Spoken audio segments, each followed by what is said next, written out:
क्लेव pod tablet. आज की इस वीडियो में रिव्यू करने वाला हूं क्लेव पॉड टैबलेट के बारे में।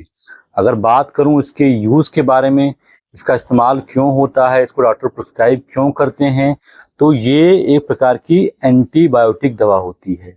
इसका इस्तेमाल हमारे शरीर में किसी भी प्रकार के इन्फेक्शन को ठीक करने के लिए डॉक्टर्स के द्वारा कर दिया जाता है। जैसे अगर आपने दांत उखड़वाया है, उस दांत के घाव को भरना है तो वहां पर इसका इस्तेमाल कर दिया जाता है।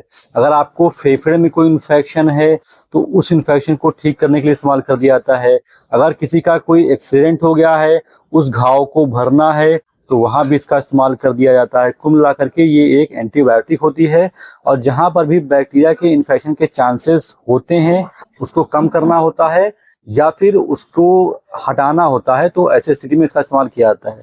अब अगर बात करूं इसके मोड ऑफ एक्शन के बारे में, तो इसमें बेसिकली दो दवाइयां होती हैं।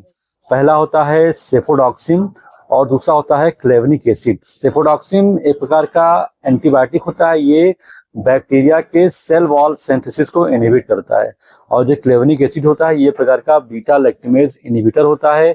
ये रेजिस्टेंट डेवलप कर गए बैक्टीरिया को मारने में सेफोडॉक्सिन की हेल्प करता है। अगर बात करूं इसके साइड इफेक्ट्स के बारे में, तो ये इसको खाने के बाद बहुत सारे पेशेंट को हाइपर एसिडिटी यानी कि बहुत ज़्यादा गैस बनना, किसी किसी पेशेंट को नौजिया या फिर वोमिटिंग की शिकायत भी हो सकती है। अगर बात करूं इसके डोज के बारे में, तो इसका इस्तेमाल खाना खाने के बाद एक टैबलेट सुबह और एक टैबलेट शाम को किया जाता है।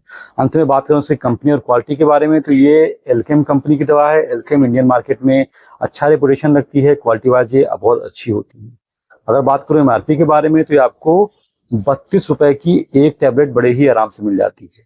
तो ये तो था इस दवा के बारे में सब कुछ जो आपको बताना जरूरी था। फिलहाल अभी तो इस वीडियो में बस इतना ही। मेरे साथ अभी तक बने रहने आप सभी का बहुत बहुत शुक्रिया।